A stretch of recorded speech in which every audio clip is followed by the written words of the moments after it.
Assalamualaikum warahmatullahi wabarakatuh.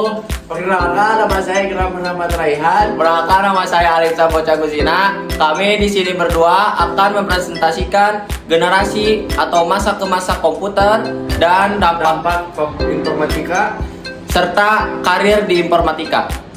Shoo.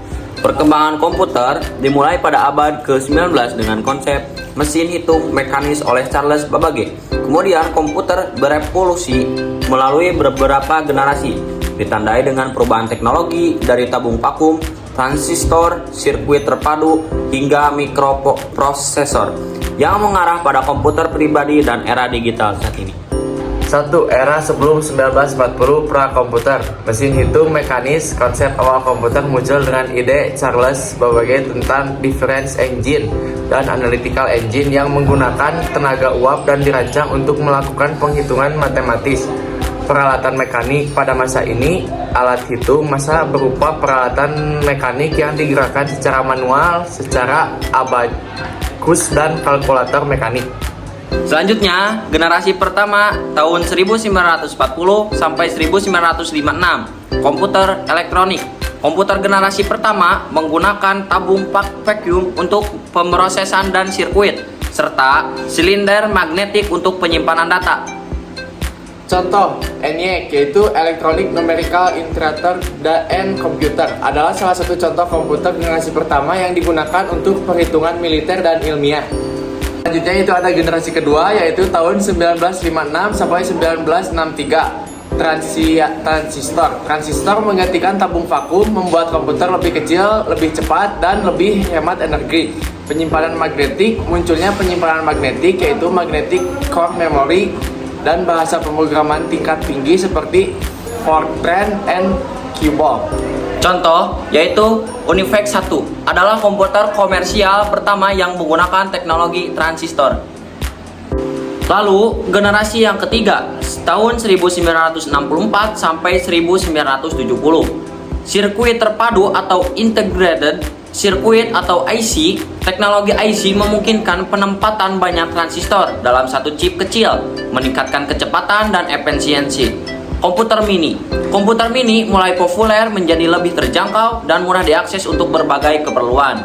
Sistem operasi. Sistem operasi mulai dikembangkan untuk mengelola sumber daya komputer dan menjalankan program. Selanjutnya itu generasi keempat 1970 sampai sekarang, mikroprosesor. Perkembangan mikroprosesor chip tunggal yang mengandung seluruh unit pemrosesan memungkinkan komputer menjadi lebih kecil, lebih murah, dan lebih kuat. Komputer pribadi dalam kurung PC. Komputer pribadi mulai berkembang mengubah cara orang menggunakan komputer di rumah, kantor, dan sekolah. Yaitu LSI, Large Scale Integration, ribuan IC dipadatkan ke dalam satu chip mikroprosesor. Yang kedua yaitu GUI, Graphical User Interface. Sistem operasi dengan antarmuka grafis seperti Windows mulai populer, membuat komputer lebih mudah digunakan. Selanjutnya, generasi kelima, masa depan. Kecerdasan buatan AI. Pengembangan komputer dengan kemampuan berpikir dan belajar seperti manusia, termasuk pemrosesan bahasa alami dan pengenalan pola. Komputer paralel. Memanfaatkan banyak prosesor untuk menyelesaikan tugas secara bersamaan, meningkatkan kecepatan pemrosesan.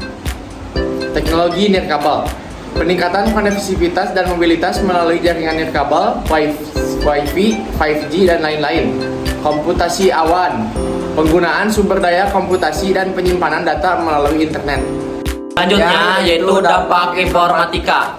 Informatika memiliki dampak signifikan pada aspek ekonomi dan sosial. Secara ekonomi, informatika mendorong pertumbuhan ekonomi melalui efisiensi dan produktivitas yang lebih tinggi, serta munculnya bisnis online. Secara sosial, informatika mempermudah komunikasi, Akses informasi, dan mendukung perkembangan pendidikan serta hiburan. 1. Dampak positif informatika. Kemudahan komunikasi mempermudah interaksi dan komunikasi antar individu, kelompok, dan organisasi melalui berbagai platform digital. Akses informasi mempercepat penyebaran informasi dan pengetahuan melalui internet dan sumber daya digital lainnya. Pendidikan mendukung pembelajaran jarak jauh, e-learning, dan akses terhadap materi pendidikan yang lebih luas. Di bidang ekonomi, yaitu memfasilitasi perdagangan elektronik atau e-commerce, peluang bisnis baru dan efisiensi dalam berbagai sektor. Dalam pemerintahan, membantu pemerintah dalam menyampaikan informasi dan kebijakan kepada masyarakat secara lebih efektif. Dalam budaya, yaitu memfasilitasi pertukaran budaya dan pemahaman antar negara. Selanjutnya yaitu dampak negatif informatika. Kesenjangan digital, adanya perbedaan akses dan kemampuan dalam menggunakan teknologi antara kelompok masyarakat, dan penyebaran hoaks dan berita palsu, konten negatif yang tersebar luas dan dapat mempengaruhi opini publik. Perundungan dunia mata, cyberbullying, perilaku agresif yang dilakukan melalui media sosial atau platform digital lainnya. Kecanduan teknologi, ketergantungan pada perangkat dan platform digital yang dapat mengganggu aktivitas sehari-hari. Pelanggaran privasi, penyalahgunaan data pribadi dan informasi sensitif oleh pihak yang tidak bertanggung jawab. Ancaman keamanan, kerentanan terhadap serangan cyber dan pencurian data. Dan yang terakhir yaitu karir di bidang informatika. Programmer mengembangkan dan menulis kode untuk perangkat lunak. Software developer merancang, mengembangkan dan menguji perangkat lunak. Data analis karena menganalisis data untuk memberikan wawasan dan solusi. Mobile app dan web developer mengembangkan aplikasi mobile dan situs web. Network engineer yaitu merancang, membangun dan memelihara jaringan komputer. Cyber security melindungi sistem dan data dari ancaman cyber. Artificial Intelligence AI engineer yaitu mengembangkan teknologi AI. Dan yang terakhir yaitu IoT spesialis mengembangkan dan mengelola perangkat Internet of Things. Terima kasih yang sudah menonton dan menyimak sampai akhir.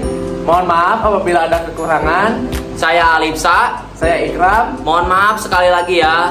Wassalamualaikum warahmatullahi wabarakatuh.